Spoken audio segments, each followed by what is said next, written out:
Good afternoon, everyone. My name is Najma Amirkhani, and it's a joint work with Mahati Apini and my advisors Nick Nikiforakis and Michalis Polikoronakis. So I'm going to talk about the Spotless Sandboxes, which is about evading malware analysis systems using wear and tear artifacts. So I first overview different evasion and evasion prevention techniques, and then I will introduce a new evasion technique based on wear and tear artifacts, and then we build the model in order to predict the real age of a system to help sandboxes, and finally I conclude it with different countermeasures.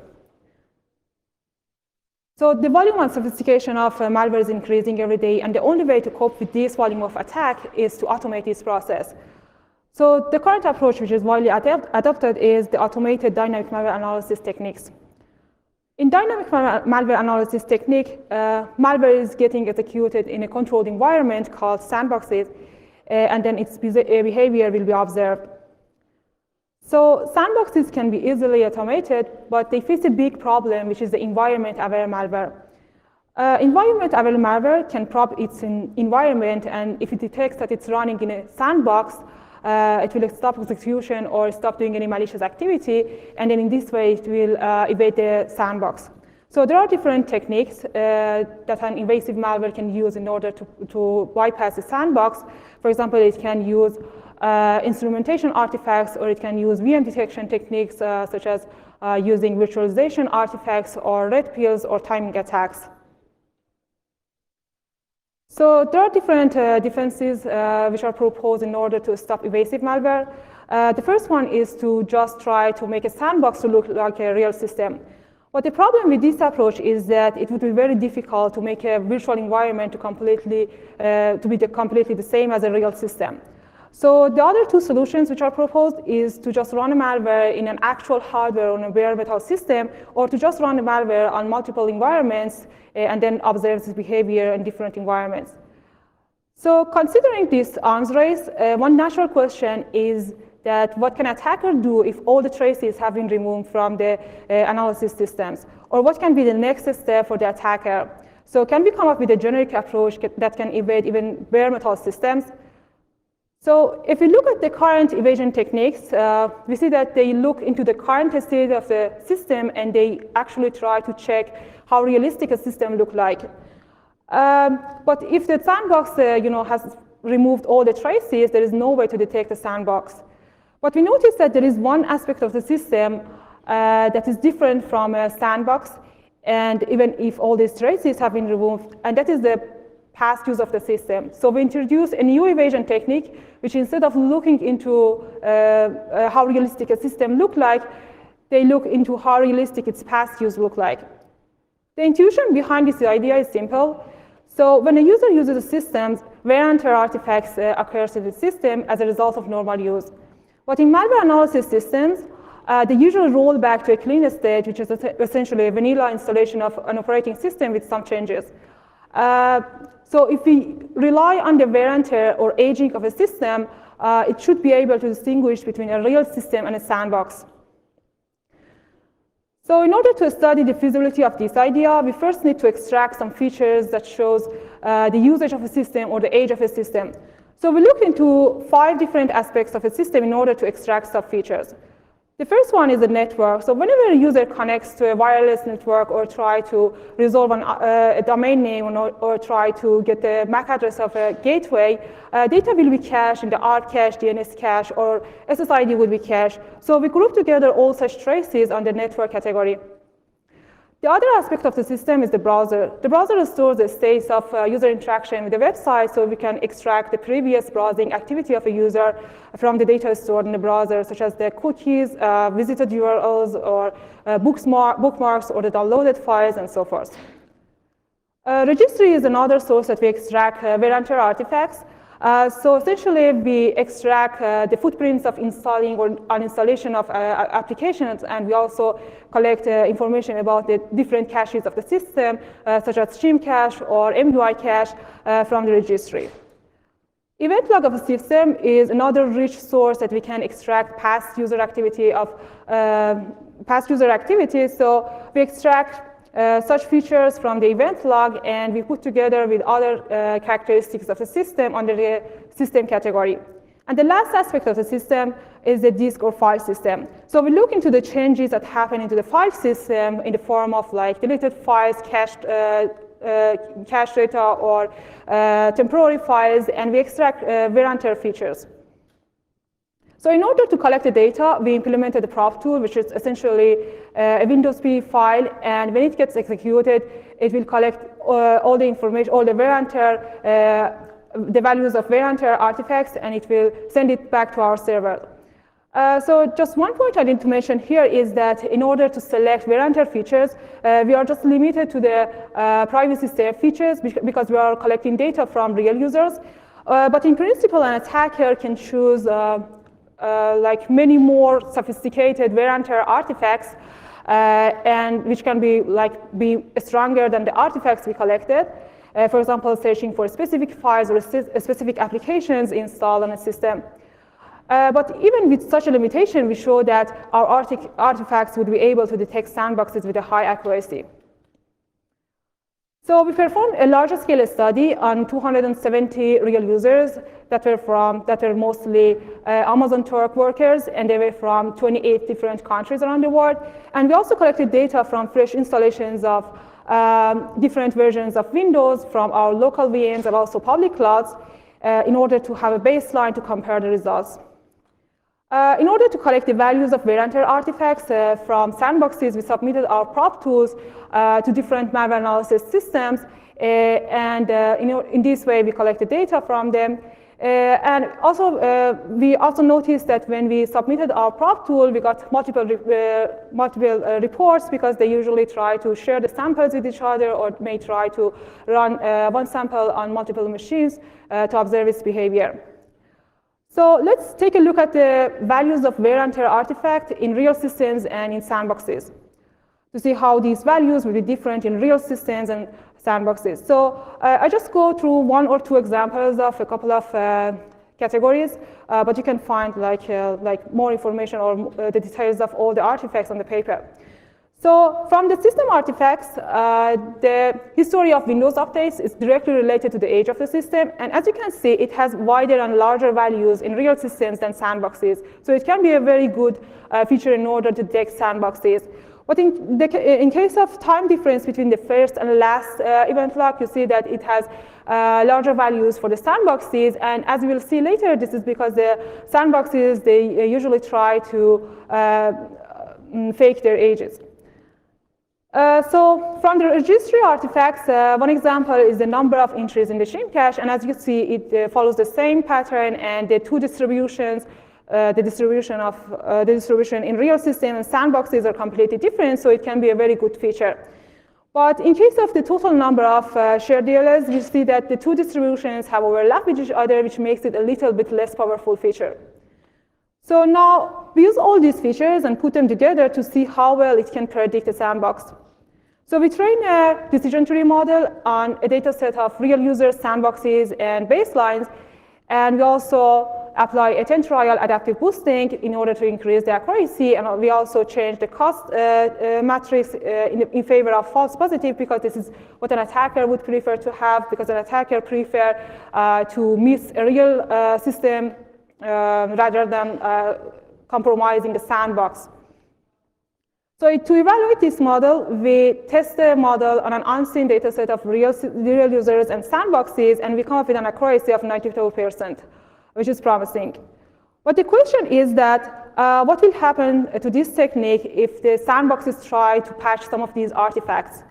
So does this model just like break or become useless, or it can survive and resist against these kind of patches? So what we do here is that we remove the features one by one, and then we also consider the worst case scenario in which the sandbox always try to remove the most effective or the best feature. And every time we train a new classifier, calculate the accuracy, false positive and false negative. And as you see here, even after removing 60% of the features, the accuracy stays more than 90%. And as the attacker would prefer, the false negative rate is lower than the false positive rate. So we can say that in total, this model would be able to predict sandboxes with a high accuracy, and it's also resilient against different patches that may be done by sandboxes. So if you look at this CDF, which shows the claim age of a real user and a sandbox, we see that sandboxes, the claim age of the sandboxes is usually more than the claim age of their users. So the question is that, is it really because these systems have been created long time ago and they have been actively in use over time, or they're just faking their ages and try to report an unrealistic age? So to understand, to answer this question, what we do here is that we take one step forward, and instead of just predicting sandboxes, we see if we can find the actual age of a system based on wear and tear artifacts. So if we can find such a model, it can help the malware in order to compare the real age of a system with the claim age and then see if they are consistent with each other or not. Or it can help with the sandboxes in order to artificially age a system and then compare it with the desired claim age. So for this purpose, we train a linear regression and a lasso regression, and to evaluate the model, we test it against an unseen data set of real systems. And as you see here, the residual error of real users is close to 0, which means that the model can predict the real age of a system. But when we use this model in order to predict the age of sandboxes, we see that the residual error is shifted to the right, which means that their claim age is much more than their real age, which means that they obviously are faking their ages. So, as a countermeasure against this new evasion technique, which we can consider two different approaches. The first approach is to detect probing activities. But the problem with this approach is that many of the features we extracted, they don't even invoke any system API calls. So they would be the same as like any benign samples. And also the attacker can also switch to a new set of artifacts. As a second approach, we may try to make the sandboxes to look like a real system. And for this purpose, we can try to clone a real system or try to artificially age a system. So if we clone a real system, the challenge is that we have privacy concerns because we need to remove all the personal information without touching wear and tear artifacts. And we also need to keep it always up to date. The second approach doesn't have the privacy concerns, but it would be difficult to understand if the wear and tear artifacts are really organic or not. So to conclude it, we systematically assess the threat of wear and tear artifact in order to evade sandboxes. And we also build a model in order to predict the real age of a system that can be used by sandboxes in order to see whether they look realistic or not. And finally, we discuss different directions of defenses. So thank you very much. I'll be happy to take questions.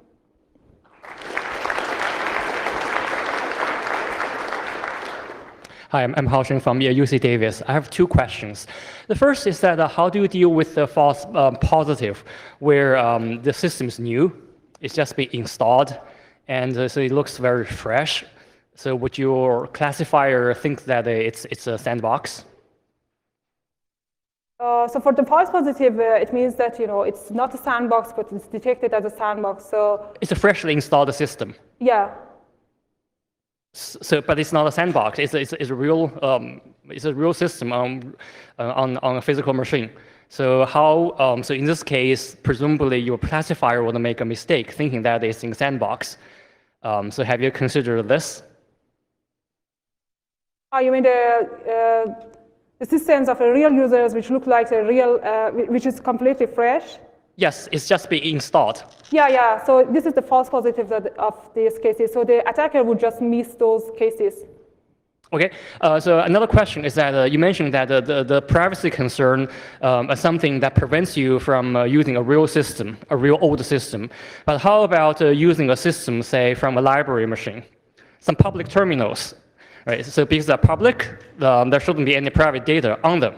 So you take a snapshot of these systems and use that as to defeat this classifier. because it's a real system. It looks real. It is real. So what's your comment on that?